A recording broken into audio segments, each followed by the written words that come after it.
So here I have a mix that has a resonance problem in the upper mids. It's in the 2.7K area approximately. We can listen to how it sounds.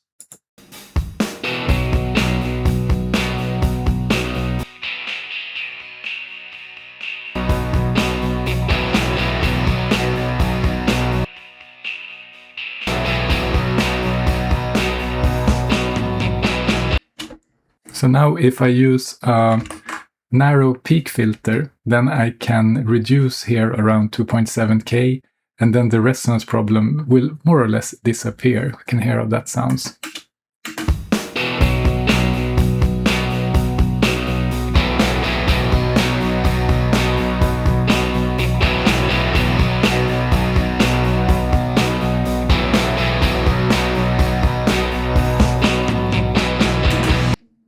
And that in itself is a nice improvement, I think. The shrillness of the guitar is reduced and everything sounds more clear and open to my ears.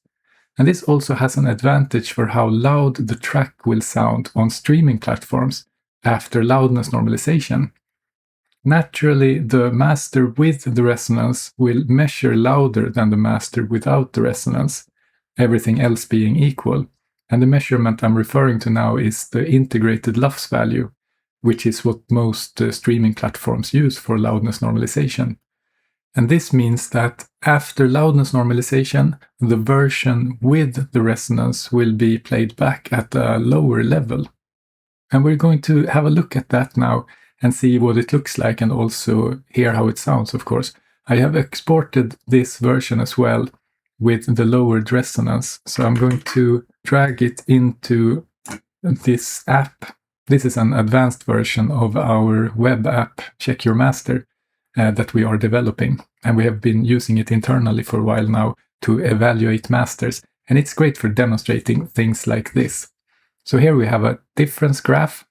And this shows the spectral difference between the top file without the resonance and the bottom file with the resonance.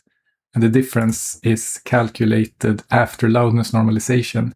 So we get a pretty good view on how these different versions would sound on streaming platforms, like Spotify, for example.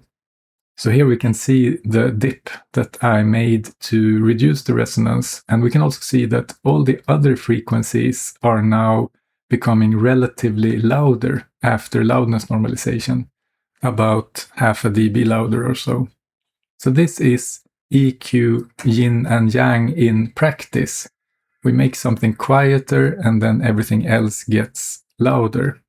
And we can hear how that sounds. And I will switch between the version at the top here without the resonance and the version at the bottom with the resonance. So you can hear the difference after loudness normalization.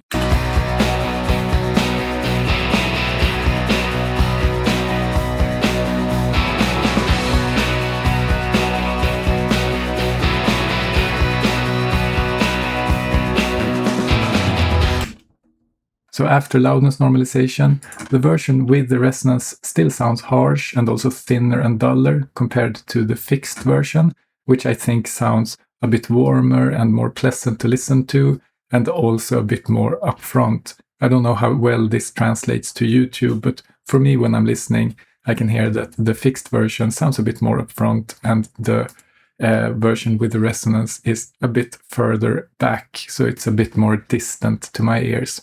So by fixing this resonance issue, we have both made the song sound more pleasant to listen to and also effectively made it play back about half a dB louder after loudness normalization.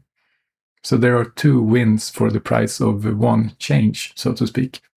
It's not a big night and day difference by itself, but during mastering, we always try to find all these small incremental improvements that add up to a big positive change. And as usual, when we demonstrate things on this channel, we try to make clear and exaggerated examples in order to make the concept itself easier to hear.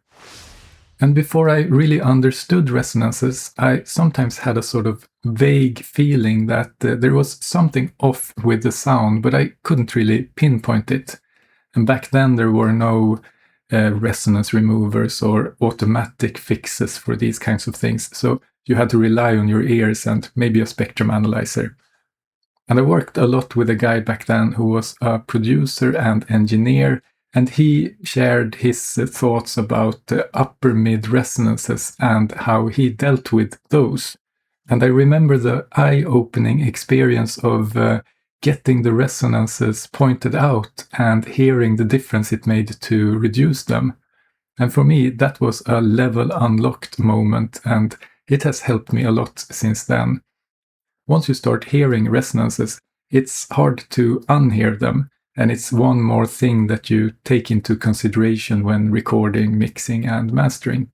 And I think it's important to share insights like this. So if you have been helped by this video in any way, make sure to share it with others that you think it could be helpful to.